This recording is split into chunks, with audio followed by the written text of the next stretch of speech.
사도행전 2장 41절의 말씀, 그 말을 받은 사람들은 뭘 했다고요? 침례를 받았다. 우리 교회는 침례라고 읽으니까 그렇죠. 또 누가 또 시비 걸면 안 되죠. 야, 세례라고 써있는데 왜 침례라고 읽으냐. 그렇게, 우리가 그러면 침례교회인데 침례라고 읽어야지. 그럼 우리가 그러면 침례교회인데도 세례로 읽어요, 자꾸? 그럼 안 되잖아요. 우린 침례. 그래서 침례교회는 또 침례라고 쓴 성경책이 따로 나와요. 그 말을 받은 사람들은 침례를 받음에 이날의 신도의 수가 3천이나 더하더라. 이 사람들은 침례를 받고 난 다음에 진짜 성도가 된 거예요. 진짜 교인이 된 거예요. 그러니까 이 사람들 날마다 모이죠. 예. 그러니까 우리가 흩어져서 혼자 성경을 읽을 수도 있고 기도할 수도 있는데, 사실 교회는 모이는 것입니다. 제1예배당에서도 모이는 것이고 제2예배당에서도 모이는 거예요. 모임이 있어야 이걸 교회라고 그러는 거예요. 함께 식사도 하고 함께 말씀을 나누고, 그걸 가족이라 그러는 것이거든요. 가족이 혼자 있을 때 가족이에요? 그건 혼자 있는 거죠. 그건 사람이라 그러죠. 그러나 가족이 있을 때는 모였다, 이걸 가족이라 그러죠. 그래서 하나님의 가족도 마찬가지입니다. 교회로 모이는 것이거든요. 제1예배당, 제2예배당으로 자꾸 모이셔야 합니다. 그걸 교회라고 그러는 거예요. 마찬가지로 이 사람들은 진짜 성도기 때문에 이 사람들은 침례를 받고 난 다음에 자기가 없어졌어요. 자기가 없어서 자기 물건까지도 네 거 내 거 없이 사는 거예요. 가족처럼 날마다 모였어요. 같이 식사를 했어요. 같이 말씀으로 교제했어요. 자기 물건도 서로 나누었어요. 이게 초대교회라고 그러는 거예요. 근데 이거는 같이 살지 않으면 힘들어요. 지금 시대에서는 같이 살지 않으면 힘들어요. 그래서 우리 학교 같은 경우는 기숙사 생활을 같이 하니까, 그 기숙사 생활하는 학생들은 옷도 서로 막 나눠서 입어요. 자기들 거 내 거야 이건 이런 게 별로 없어요. 물건들도 서로 이렇게 나눠서 쓰고 그럽니다. 그 얼마나 아름다운지 몰라요. 그러니까 자기들 형제 같은 거야, 이 아이들이. 자기들이. 그래서 방학을 주면은 한 달에 한 번씩 방학 주는데 자꾸 안 가는 사람도 있고 빨리 오고 싶은 사람도 있어요. 왜냐면 어차피 식구들이니까, 이것도 여기도 그렇게 사랑한다고요. 저가 만든 게 아니라 하나님이 원래 그걸 교회라고 이렇게 만들어 놓은 거거든요, 성경에. 그래서 사도행전 2장에 쭉 내용을, 2장에 41절부터 내용을 쭉 47절까지 읽어보면 그렇게 돼 있어요. 그 사람들 날마다 식사하고 말씀으로 교제하고 함께 기도에 전념하고요, 서로 사랑하고, 그 사람들에게 칭찬받고, 물건을 서로 네 거 내 거 없이 그렇게 서로 쓰고요. 이런 생활을 했다고. 이게 진짜 교회죠, 사실은. 여러분 보고 그렇게 지금 살아라 이렇게 말하고 싶지만 그렇게 못할 거예요. 같이 사는 사람들만 그렇게 하는 거거든요. 그렇지 않은 사람들은 쉽지 않아요. 그걸 또 속으로 다행이다 이렇게 생각하면 큰일 납니다. 원래 교회는 그런 거 아니에요. 원래 교회는 함께 그렇게 해야 돼요. 성경 사도행전 2장처럼 해야 된다고요. 그게 진짜 교회인데, 어쩔 수 없이 지금은 자기들 욕심도 있고 자기 생활도 있고 하니까 그걸 인정해 주는 거죠. 그러면서도 좀 나눌 거 있으면, 좀 남는 게 있으면 좀 나누어라, 그렇게 얘기를 하는 거죠, 같이. 지금은. 그러나 같이 생활하는, 교회에서 같이 생활하는 사람들은 함께 나누는 게 습관돼 있죠.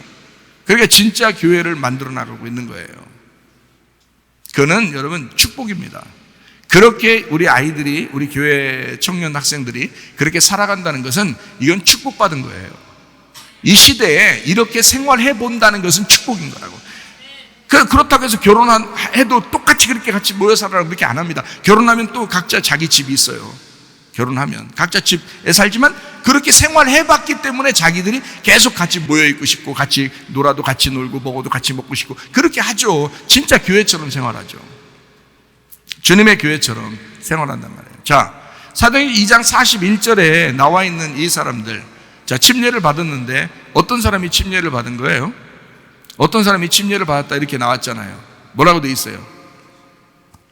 이 말을 받은 사람, 그 말을 받은 사람들이 침례를 받았다 그러잖아요. 그럼 그 말이 어디 있는데요? 그 앞에 있겠죠, 그죠?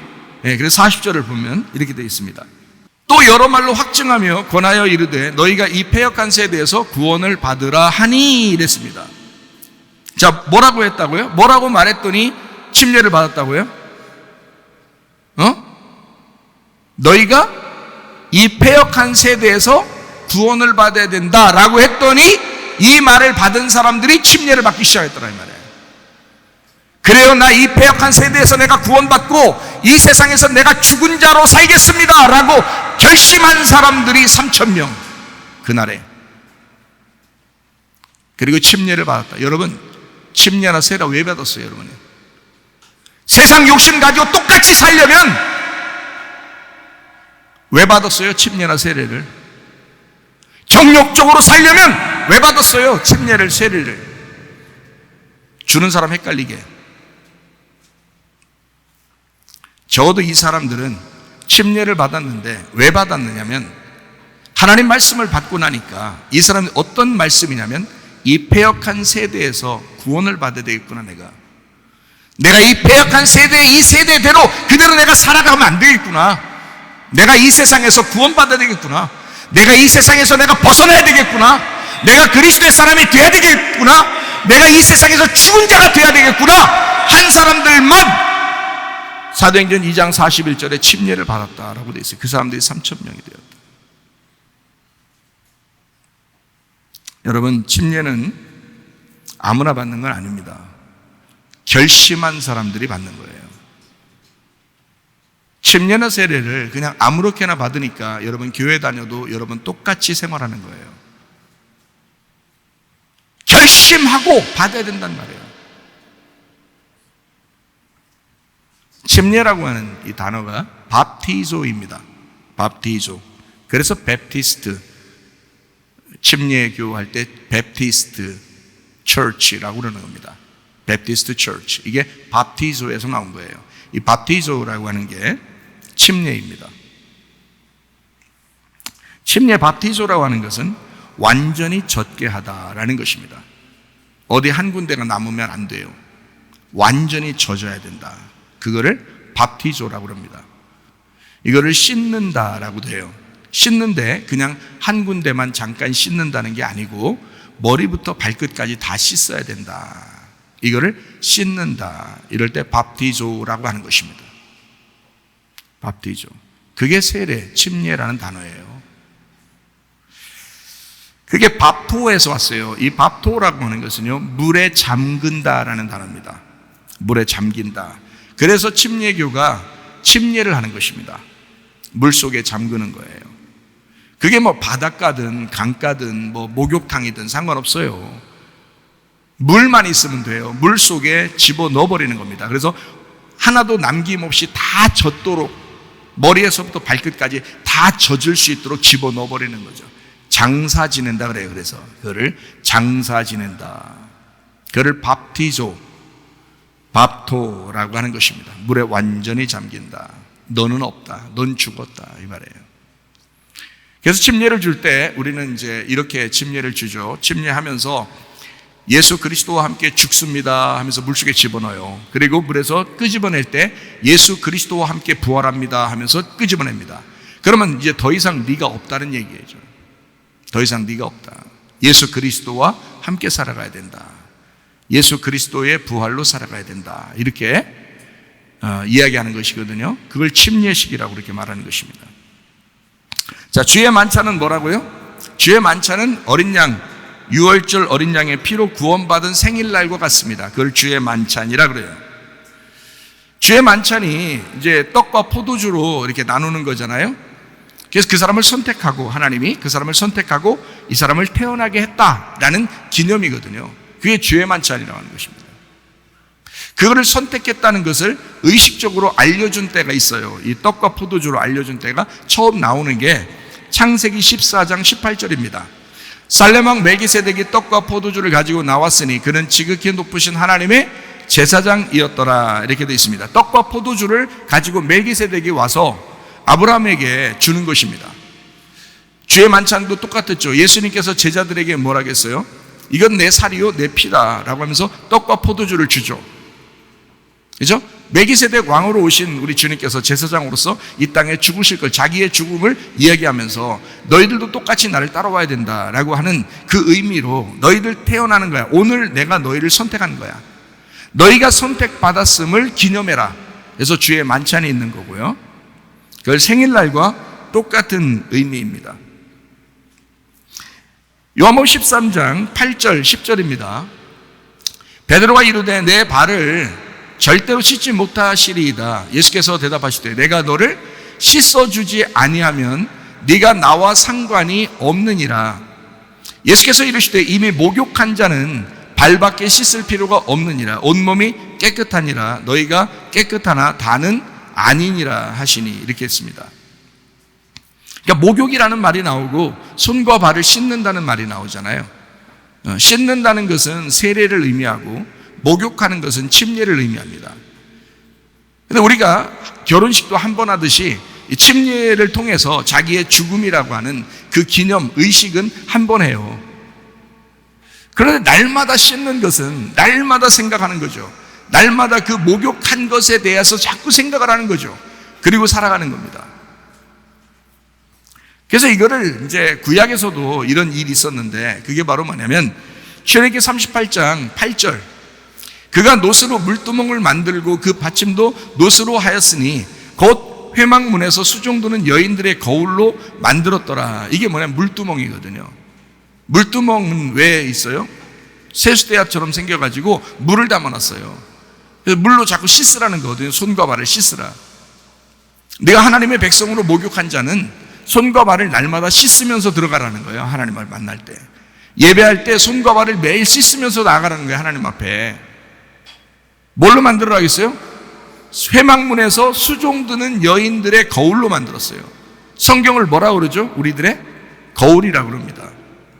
하나님의 말씀으로 그 물두멍을 만들고 그 물두멍에서 그 물로 너희를 자꾸 비추어 보고 너희를 씻으라는 것입니다. 그래서 하나님의 말씀으로 씻으라는 얘기예요, 이게. 지금은 뭐 물두멍 갖다 놓고 우리가 교회 들어오면서 물두멍 갖다 놓고 막 씻으면서 예배드리고 이러진 않잖아요. 그건 하나의 종교 의식에 불과하죠. 그러나 우리는 마음으로 씻어야 된다, 날마다. 그래서 마음으로 씻으면서 예배해야 된다는 거예요. 그게 물두멍의 씻음이에요. 뭘로 씻어요? 말씀이라 했잖아요. 말씀. 그 거울로 만들었다 그랬잖아요. 그 말씀으로 만든 그 물두멍에서 씻어야 된다. 다른 데서도 다 씻죠. 이 사람들 세수도 안 하고 뭐 손도 안 씻고 그러겠어요? 다른 데서도? 다 하죠. 집에서도 하고 식당에서도 하고. 그렇지만 성막에 들어가 예배할 때는 물두멍으로 씻어라. 그게 뭐예요? 거울로 만든 그 물두멍에 씻어서 예배해야 된다. 하나님 말씀으로 날마다 씻어야 된다는 것을 이야기하는 것입니다. 잘 생각해 보세요. 침례식은 할례식과 같습니다. 침례식은요. 창세기 17장 1절 아브라함이 99세 때에 여호와께서 아브라함에게 나타나서 그에게 이르시되 나는 전능한 하나님이라 너는 내 앞에서 행하여 완전하라 그랬거든요. 자, 99세 때 만났어요. 하나님께서. 그러면 그 앞에 귀절까지는 하나님께서 이제 아브라함에게 이야기하는 그 전에 뭐가 있었는가 하면 이스마엘을 낳았어요. 이 하갈을 통해서 이스마엘을 낳았거든요. 그런데 이스마엘을 낳았는데 그때부터 하나님이 99세까지 100세까지 13년을 안 만나요. 13년 동안에 하나님이 원래 성경의 숫자에서 12이라는 것은 완전한 숫자거든요. 하늘의 완전한 숫자예요. 천국을 다 12보석으로 만들고 12문으로 만들고 막 이랬거든요. 12천사가 있고 12지파 12사도가 있어요. 하늘나라는 다 그렇게 만들었어요. 12로. 근데 13년 동안 안 만나요. 하나님께서 하갈과 이스마엘 낳았다고 해서. 그래서 이스마엘이 13살 될 때까지 하나님이 안 나타났습니다. 아브라함에게. 왜? 너 육체로 반항했다는 것입니다. 육체로 반항했다. 여러분이 세례를 아무리 많이 받았어도, 침례를 아무리 많이 받았어도, 결혼을 아무리 했어도 그 약속을 어기고 깨뜨리고 육체로 살았다면 그 결혼은 무효입니다. 그 침례식은 무효입니다. 그 세례식은 무효예요. 새로 시작해야 되는 거예요. 마음의 거듭남으로 새로 시작해야 되는 거예요. 그래서 주님이 13년 후에 다시 만납니다. 주님께서 하나님이 아브라함에게 99세에 나타나는 거예요. 그래서요. 이때 나타나가지고요. 창세기 17장 4절 봅니다. 보라, 내 언약이 너와 함께 있으니 너는 여러 민족의 아버지가 될지라. 17장 10절 봅니다. 너희 중 남자는 다 할례를 받아라. 이것이 나와 너희와 너희 후손 사이에 지킬 내 언약이라. 이렇게 말합니다. 왜 할례라는 언약을, 그 전에는 없었는데, 잘 생각해봐요. 아브라함 때 할례 언약을 합니다. 왜 했을까요? 너 남자 구실 잘못한 거야. 너 껍질로 애를 낳은 거야. 네 껍질로 애를 낳은 거야. 그게 이스마엘이야. 애굽 여자, 네 껍질로 애굽 여자를 만나 그 여자와 함께 애굽 애를 낳은 거야. 껍질 남자를 낳은 거야. 그게 이스마엘이야. 그러니 다시 나 껍질 까고 다시 나 아기를 다시 낳아야 돼. 하나님의 아들을 낳아야 돼. 알맹이로 낳아야 돼. 둘째 아들을 낳아야 돼. 그렇게 말하시는 거예요. 너 이제까지 육체로 사는 거 다 무효야. 침례시겠다고? 너 세례시겠다고? 너 결혼시겠다고? 그거 다 무효야. 육체로 살면 주님 안 만나요. 13년 동안 기다려야 돼. 너의 반항이야. 너의 육체적인 반항이야. 그리고 99세에 주님이 다시 만나요. 뭐 하라고 만나는 줄 알아요? 껍질 까. 육체 죽여. 육체 끊어내야 돼. 너 다시는 육체로 안 살겠다고 결심해. 그렇게 할례식을 하는 거예요. 그게 침례식이라고요. 더 이상 육으로 살지 않겠다. 더 이상 내가 거짓으로 살지 않겠다. 내가 진리의 아들을 낳아야 되겠다. 거짓의 아들을 낳았으니 너는 이제까지 가짜야. 그러니까 너 할례해. 그리고 알맹이가 드러나게 하고 껍질을 까서 육체를 없애버리고 하나님의 아들이라는 진리를 낳아야 돼 라고 주님께서 말씀하시는 것입니다. 로마서 2장 29절 말씀. 오직 이면적 유대인이 유대인이며 할례는 마음에 할지니 영에 있고 율법 조문에 있지 아니한 것이라. 그 칭찬이 사람에게서가 아니요 다만 하나님에게서니라. 할례는 어디다 하는 거냐면 마음에 하는 것입니다. 마음에 할례를 해라. 겉으로 할례를 한다고 유대인이 아니다. 마음에 하는 게 진짜 유대인이다. 마음으로 할례하는 게 진짜 유대인이야. 그러니까 마음으로 진짜 침례받는 게 진짜 침례한 거야. 마음으로 결혼한 게 진짜 결혼식인 거야. 내가 한 번도 변하지 않겠다. 그 마음이 끊어지지 않고 그 결심이 영원할 때 그게 진짜인 거야 라는 것입니다. 자, 무슨 말인지 아시겠죠? 결혼식 함부로 하면 안 되겠습니다. 침례식도 함부로 하면 안 되겠죠? 자기 자신을 돌아봐야 되겠죠? 내가 진짠가? 나 진짜 주님과 영원히 내가 살 결심하고 있는가? 나 그날이 결혼식이라고 생각하는가? 내가 예전에 생각한 거 보니까 모르고 한 것 같아. 내 이번에 진짜 결심하고 뭘 해야지. 그런 사람도 있을지 몰라요. 내가 결혼식 다시 한번 해보고 싶다. 뭐 이런 생각 할 수도 있잖아요. 다른 사람이랑 말고 그 결혼한 사람이랑 또 결혼하는 사람도 있잖아요. 왜 황혼 결혼이라고 그러나요? 이렇게 오랫동안 살고서 너무 정이 들어가지고 둘이 결혼식을 자녀들이 막 해주면서 이렇게 우리 엄마 아빠는 둘이 해로하고 오랫동안 이렇게 사랑하며 살았습니다 해서 결혼식을 다시 해주기도 하고 그러잖아요. 친척들도 모여서 같이 식사도 하고 그러면서 그렇게 하는 사람들도 있잖아요. 예. 어떻게 장로님하고 권사님 한 번 더 재차 결혼, 재결혼 이게 얼마나 좋아요? 그거는 이제 자녀들이 이제 축복해서 이렇게 해주는 거잖아요. 좋잖아요. 그렇게 하는 사람도 있대요.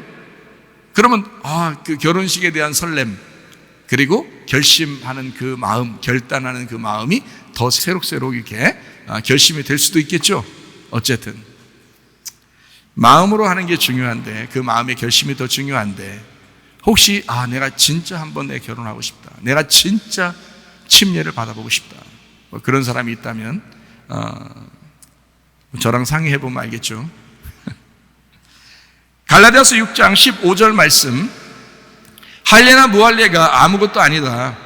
오직 새로 지으심을 받는 것만이 중요하니라. 오직 새로 지으심을 받는 게 중요하다. 너 새로 건축되었느냐? 너 마음으로 진짜 새로 건축되었느냐? 너 마음으로 진짜 결혼했느냐? 너 마음으로 진짜 침례했느냐? 그게 더 중요하다. 이것이 이야기하는 거죠. 빌립보 3장 3절 말씀입니다.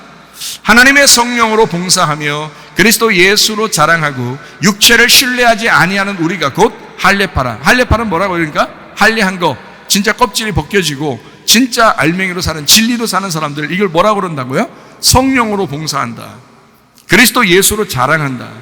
육체를 신뢰하지 않는다. 이게 할례라는 겁니다.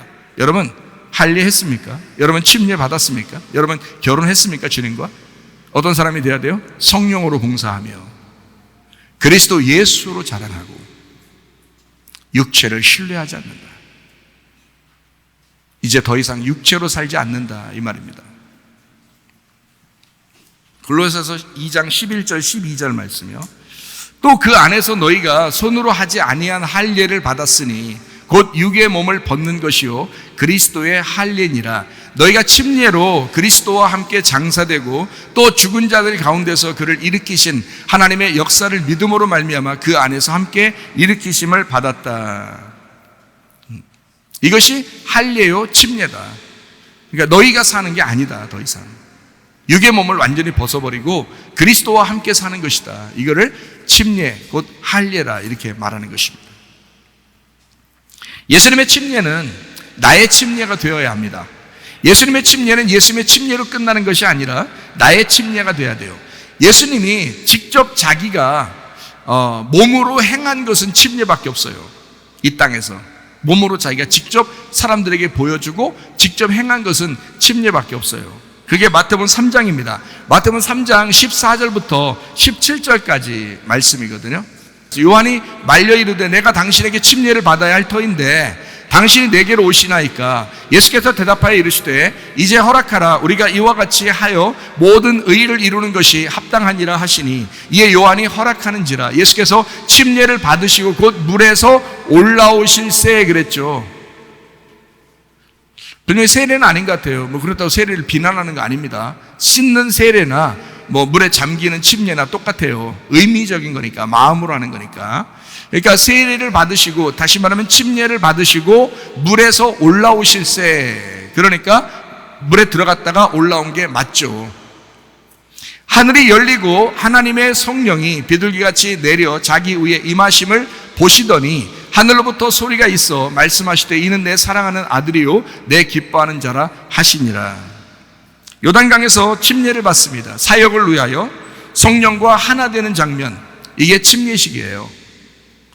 이제 주님도 이 땅에 오셨으니까, 인간으로서 오셨으니까 하나님 아버지와 하나 되는 것을, 그 결혼식을 보여주는, 물론 하나죠. 하나님 아버지와 예수님은 하나죠. 그런데 그거를 결혼식으로, 결혼이라는 건 둘이 하나 돼서 살겠다는 게 결혼이잖아요. 근데 결혼식을 왜 해요? 결혼식은 의식이죠. 사람들에게 보여주는 겁니다. 우리 둘이 하나 되었습니다 라는 걸 보여주는 거잖아요. 침례식도 똑같아요. 하나님 아버지와 예수님이 하나 되어서 하나님의 일을 하게 되었다. 이 결혼식 발표하는, 예수님이 이제 내가 결혼식 합니다, 나도 이렇게 합니다 라고 다른 사람에게 보여주는, 그 대표적으로 주님께서 보여주는 그 모습, 자기의 죽음과 부활을 다른 사람에게 보여주는, 직접 보여주는 건 침례식밖에 없었어요. 이 땅에서 예수님이 하시는. 그러니까 침례식이 상당히 중요하죠. 그러니까 사도행전 2장에서도 침례식을 하고 그 사람들이 모여 있어서 교회가 시작됐죠. 그러니까 성령 받으면 침례를 받게 돼 있어요. 성령 받으면 침례를 받게 돼 있고, 그리고 그들이 모여서 교회를 이루게 돼 있습니다. 그러니까 그 사람들은 교회에서 별 문제가 안 생기죠. 왜냐하면 자기가 죽은 사람들이 모여서 교회를 했으니까. 근데 교회에 왜 사람들이 문제가 생기느냐? 왜 욕심이 나고, 왜 교만하고, 왜 잘난 체하고, 사람들 싸우고, 왜 그러느냐? 안 죽어서 그런 거예요. 그 사람들이 교회 와 자기도 교회네 그렇게 생각하니까 그런 거예요. 교회 아닙니다. 아직 교회가 안 된 거예요. 교회는 그런 사람이 있을 수 없습니다. 교회는 침례를 받은 사람들이 교회를 이루었다 이렇게 말하죠. 침례를 용서하는 사람이, 사랑하는 사람이, 다른 사람을 미워하지 않는 사람이, 욕심내지 않는 사람이, 화내지 않는 사람이, 그런 사람이 교회를 형성하는 거예요. 침례받았으니까. 근데 왜 자꾸 내 거 하냐고.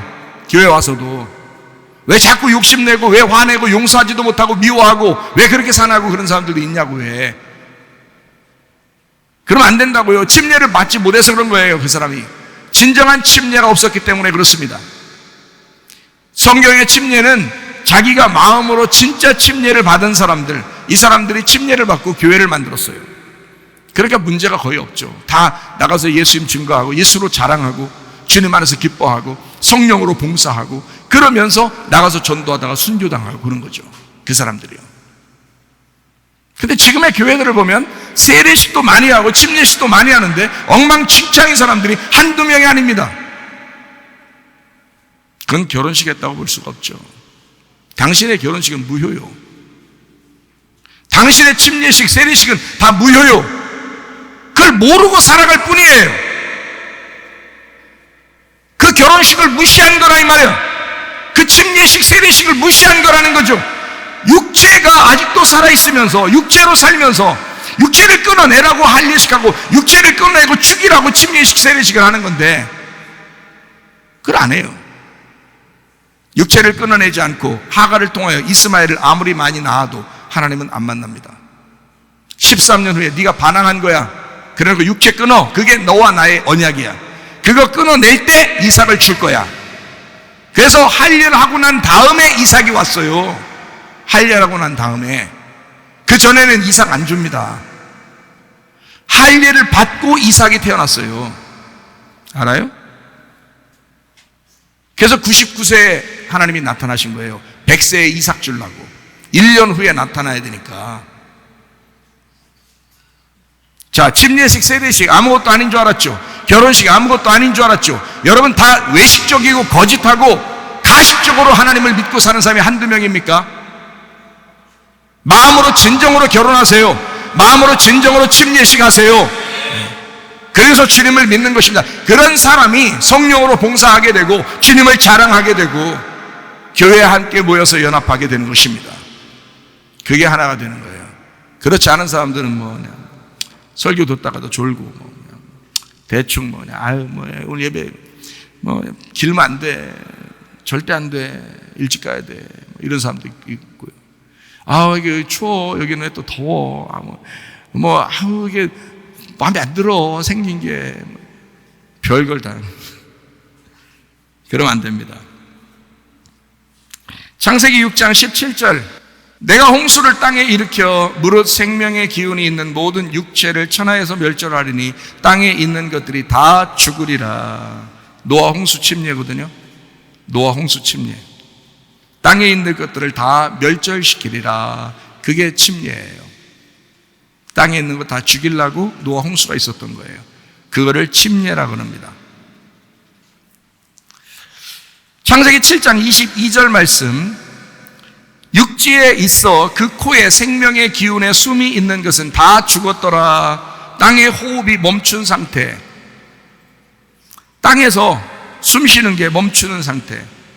그거를 침례식이라 그렇게 말하는 거예요. 결혼식이라고 하고요. 왜요? 결혼식은 무덤이니까, 죽는 거니까, 죽으려고 결혼하는 거니까. 침례식도 마찬가지예요. 노아 홍수도 마찬가지예요. 땅에 있는 걸 멸절시키고 땅에서 호흡하는 것을 다 멈추게 하려고. 그래서 남자가 여자랑 결혼하잖아요. 남자가 여자랑 결혼하잖아요. 그럼 남자가 여자한테 죽는 것입니다. 자기를 다 내주는 거예요. 왠 줄 알아요? 여자가 무덤이었으니까. 그 여자라는 무덤 안에 남편이 죽으려고 하는 것입니다. 그래서 한 남편에게 시집 온 그 여자는 무덤이 되는 거예요. 그래서 그 남자를 죽이는 것입니다. 그 무덤 안에 파묻어 놓는 거예요. 그게 결혼이에요.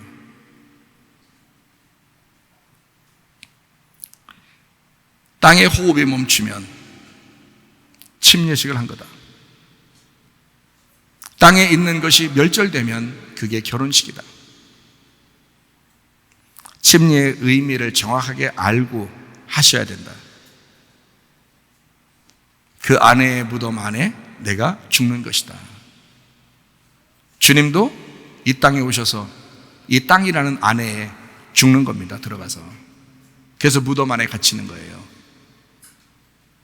그리고 예수님이 스스로 부활했겠어요? 죽었는데 하나님이 부활시켜줘야 되는 거예요. 그 하나님의 영이 와서 부활시켜야 되는 거야. 그래서 하나님의 영으로 영원히 살고 계신다라고 하는 것입니다. 그걸 부활의 삶이라고 하는 거야. 여러분이 이 땅에서 땅에 있는 것이 멸절되고 나의 땅의 호흡이 다 멈춘 상태가 되면 나는 죽는 거죠. 그 무덤 안에 들어가는 거죠. 그러면 내가 살아요? 누가 살려줘요? 예, 하나님의 영이, 그 예수님이 날 살려주시는 거야. 그래서 더 이상 내가 아니고 예수님이 살아가는 거야. 그걸 교회라 그러는 거예요. 교회 와서 뭐 그냥 자기 좀 알아달라고 막 떼쓰고 그러지 마요. 그거 그 표신하니까 괜히 침례 안 받은 거, 세례 안 받은 거, 그 주님과 결혼 안 한 거 표시나 괜히. 그러니까 그런 짓 하지 마. 우리 교회는 특히 그런 짓 하면 안 돼요.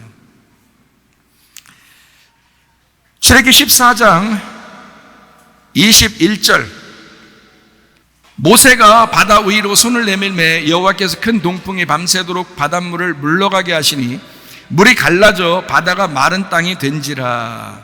홍해바다 건너는 침례입니다. 그 바다를 건너가야 광야로 들어가요. 그리고 광야에서 또 요단강을 건너가야 가나안 땅으로 들어가게 되는 거예요. 왜 하나님이 그렇게 만들었을까요? 침례예요. 침례받지 못한 사람은 하나님의 백성이 될 수가 없다는 걸 얘기하는 겁니다. 그래서 말씀을 패역한 세대에서 구원받으려고 말씀을 받은 사람들이 침례를 받으니까 신자가 3,000명이 되었다, 이렇게 말한 것입니다. 침례 안 받은 사람은 교인이 아닌 거예요. 그래서 근데 침례 받고 엉뚱한 짓 하면 그 사람도 교인이 아닌 것입니다. 침례는 한 번 이루어져야 하고 그 침례식을 통해서 결혼이 온전해져야 된다는 거예요. 예수님과의 그 하나됨이 거룩해야 되고 온전해져야 된다는 거예요. 그렇지 않고 막 생활한 사람들 안 돼요, 그거. 그래서 내가 이번에 한번 결심 좀 해야 되겠다네. 진짜 이번에 진짜 결혼 한번 해봐야 되겠다 알고서 우리 교회 복음의 말씀을 많이 들었으니까 내가 이제 진짜 내가 한번 평생을 내가 주님과 결혼해서 내가 살아야 되겠다. 이건 결심하는 사람들은 신청하시라고요. 출애굽기 14장 22절 말씀, 이스라엘 자손이 바다 가운데를 육지로 걸어가고 물은 그들의 좌우에 벽이 되었다. 옆으로 이렇게 딱 섰다는 얘기예요. 그가 물 안에 들어갔다는 얘기예요. 그죠? 그러니까 죽음을 얘기하는 거야. 물 속에 들어가 죽음을 얘기하는 거예요. 28절, 물이 다시 흘러 병거들과 기병들을 덮되 그들의 뒤를 따라 바다에 들어간 바로의 군대를 다 덮으니 하나도 남지 아니하였더라.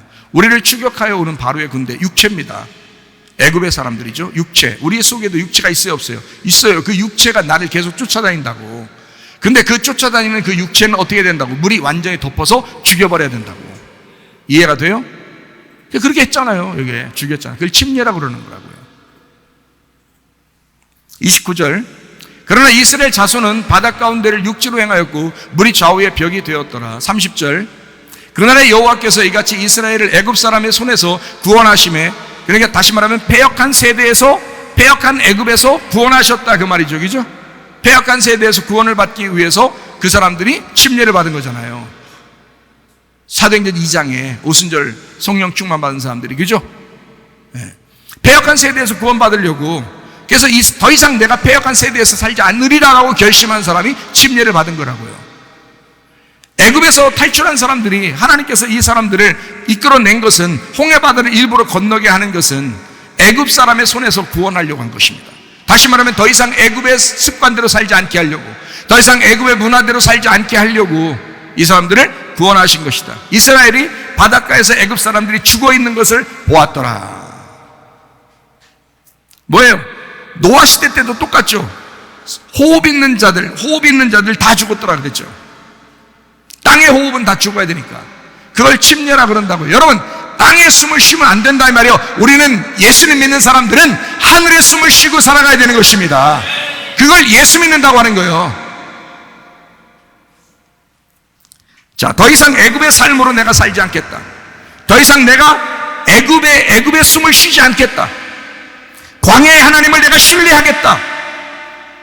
오직 그 하나님과만 내가 살아야 되겠다. 결혼식. 한 남편에게 내가 시집온 아내로서 무덤이 되어 영원히 내가 이 안에서 내가 살아야 되겠다. 나 죽었다고 살겠다. 부활할 때까지 그렇게 살겠다. 침례의 의미입니다. 주님 안에서 나의 죽음과 그 부활이 그 무덤에서 이루어지는 것입니다. 그 물 속에서 이루어지는 거예요. 그게 침례식이에요. 결혼식이고요. 결혼식을 사람들은 굉장히 막 웃으면서 하는데 사실은 울면서 해야 됩니다. 그래 진짜 결혼식이에요. 난 끝났다. 그래야 진짜 결혼 잘한 거예요. 베드로전서 3장 20절 21절. 그들은 전에 노아의 날 방주를 준비할 동안 하나님이 오래 참고 기다리실 때에 복종하지 아니하던 자들이다. 방주에서 물로 말미암아 구원을 얻은 자가 몇 명뿐이에요. 겨우 8명이에요. 물은 예수 그리스도께서 부활하심으로 말미암아 이제 너희를 구원하는 편이 곧 뭐라고요? 침례라. 노아 홍수 역시 뭐라고 했다고요? 곧 물로 죽이려고 했던 침례였다. 이렇게 말하잖아요. 베드로는 구약 성경을 보면서 이걸 깨달은 것입니다. 그럼 여러분과 제가 베드로처럼 똑같이 깨달으면 베드로와 똑같네. 그죠?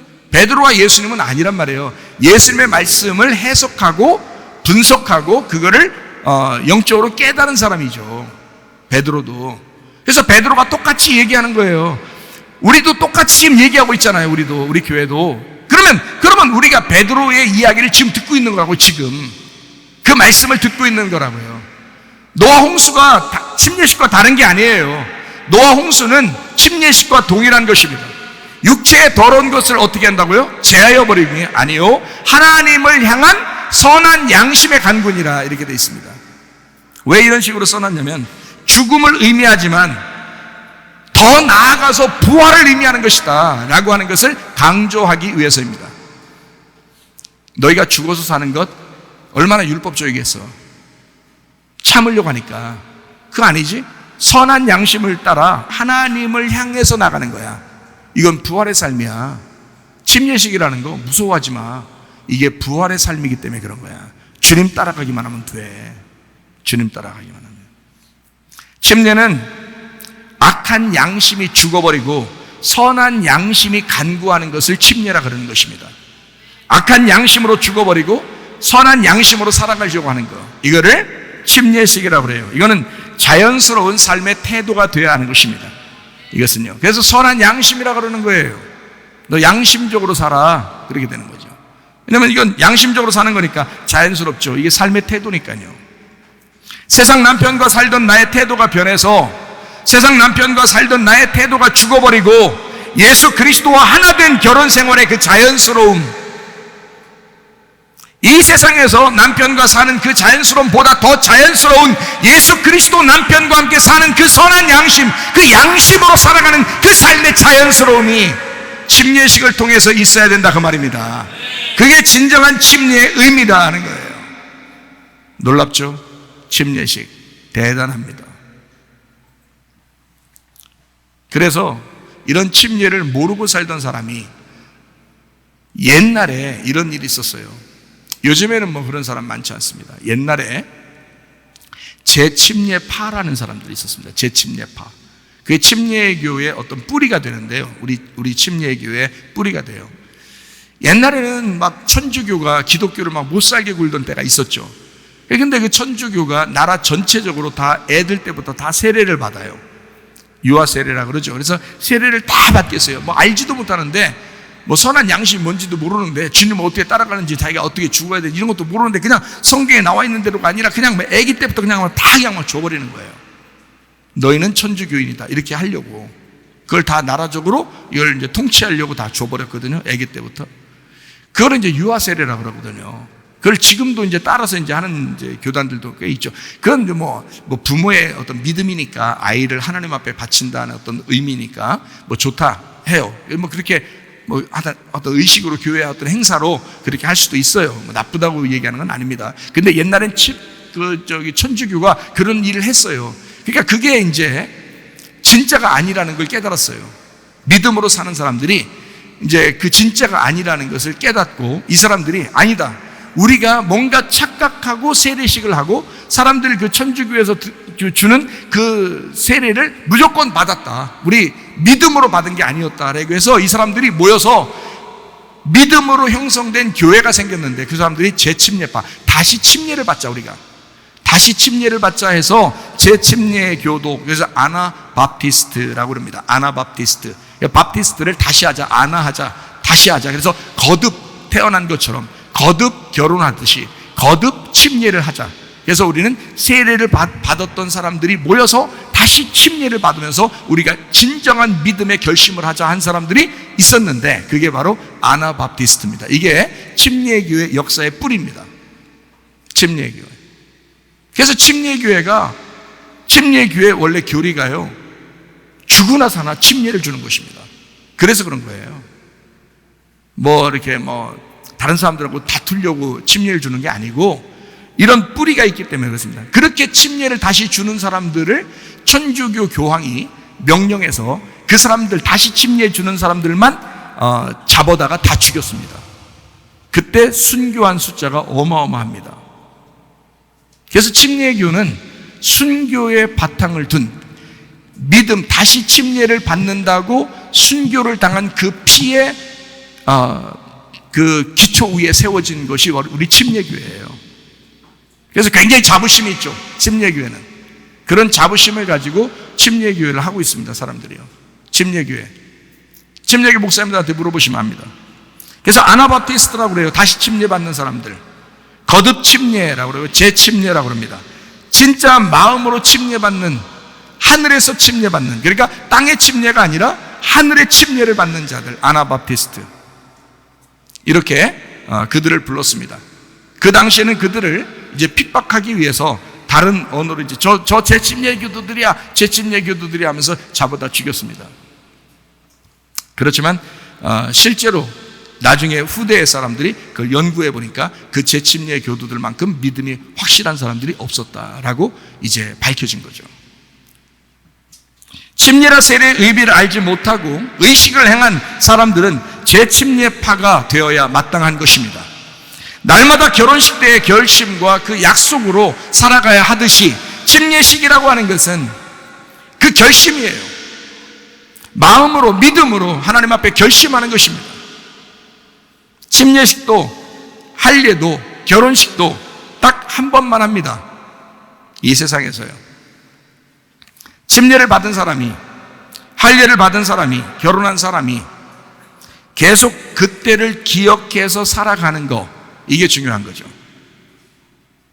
한 번 결혼했으면 그 결혼식을 늘 생각하며 사는 사람과 그걸 잊어버리고 사는 사람은 다르겠죠. 침례식을 한 번 하지만 그 침례식을 통하여 내 삶이 바뀌어야 되는 거죠. 자기의 삶이 침례의 삶을 살아야 되죠. 그게 성경에 뭐라고 나왔어요? 너의 육체를 끊어버리고 너의 육체적으로 죽어버리고 이 땅의 호흡은 멸절되고 하나님의 호흡으로 호흡하고 선한 양심을 따라 하나님을 따라가는 자가 되어야 된다 하는 게 침례인 것입니다. 그렇게 살아가 달라고 침례식을 하는 것입니다. 마음속으로 의미를 정확하게 아시기를 바랍니다. 우리의 생일날은 주의 만찬과 같다고 그랬어요. 그 주의 만찬은 세례식이나 침례식, 할례식과 같습니다. 그것은 다시 결혼식과 같고 그건 의식입니다.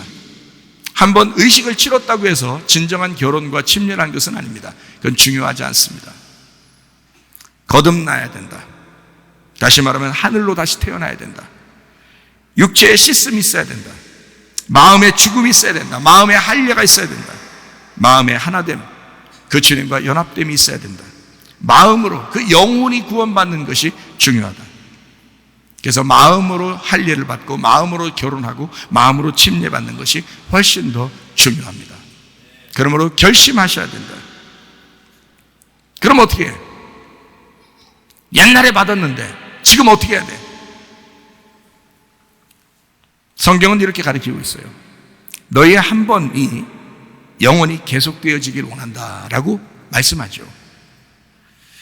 그러므로 우리는 날마다 주의 만찬을 하듯이 살아가야 된다 이 말이죠. 날마다 내가 왜 어떻게 태어났는지, 내가 어디로 가는지, 내가 지금 왜 살고 있는지를 날마다 점검해 보면서 우리 부모가 나를 태어나게 한 이유가 뭔가, 나는 무슨 목적으로 살아가야 되나 라고 생각해 보는 거죠. 그게 주의 만찬이죠. 예수님께서 피를 흘려가면서 나를 태어나게 한 것은 어떤 목적이 있을 거야. 내가 태어난 이유가 있을 거야. 그것을 날마다 기억하는 날이 생일날이에요. 그거를 생일날이라. 날마다 주의 만찬을 통해서 날마다 나는 다시 태어나는 것을 기억하는 것입니다. 다시 태어난다고 그러면 거듭 태어나는 것이니까 이것을 침례식이라고 그러죠. 그래서 날마다 침례식과 같은 생활을 해야 된다.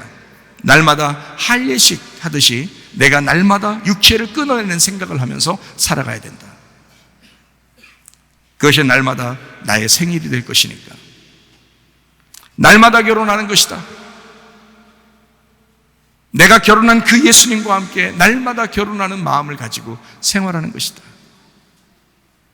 날마다 육신을 끊어서 내가 생활하는 것이다. 내가 육신을 끊고 마음으로 하나님 앞에 사는 것이 중요한 것이구나 라는 것을 날마다 생각하고 사는 것이다. 그런 여러분과 저는 침례식이 꼭 필요하죠. 결혼식이 꼭 필요하듯이 침례식이 꼭 필요하죠. 왜냐하면 그날 결심하는 날이니까, 그날 결단하는 날이니까, 서약하는 날이니까, 거룩한 서약을 하는 날이니까, 그게 침례식이니까. 내가 영원히 변함없이 한 번도 내가 믿음을 떨어뜨리지 아니하고 끝까지 주님과 그 약속을 지킬 수 있겠나, 그 결단하는 날이니까. 그 날이 내 육신대로 살지 아니하고 내가 영적으로 사는, 그렇게 결심하는 날이니까 굉장히 중요한 거죠. 고린도전서 15장 31절 읽고 마치도록 하겠습니다. 형제들아, 내가 그리스도 예수 우리 주 안에서 가진 바 너희에 대한 나의 자랑을 두고 단언하느니 나는 날마다 죽노라, 날마다 침례하노라, 날마다 육신을 끊어내노라. 내가 날마다 영적으로 살아가노라. 나는 선한 양심을 따라 날마다 침례 안에서 살아가노라. 여러분의 믿음이 되시기를 바랍니다. 선한 능력으로 일어서리, 주만 의지하리, 믿음으로 우리 고대 안에 주 오실 그날 영광의 새날을 맞이하리. 우리 한번 기도하겠습니다. 나는 진정으로 침례받고 사는 사람인가? 나는 주님과 결혼한 사실이 있는가? 그 마음으로 주님과 하나 된 적이 있었는가? 내가 그렇게 변함없이 주 앞에 결심하며 결단하며 살아가고 있는가? 우리 하나님, 내가 그런 사람 되게 하옵소서. 선한 양심으로 주님을 따라가는 자 되게 하옵소서. 기도합니다. 우리 하나님 아버지의 사랑과 은혜를 감사를 드립니다.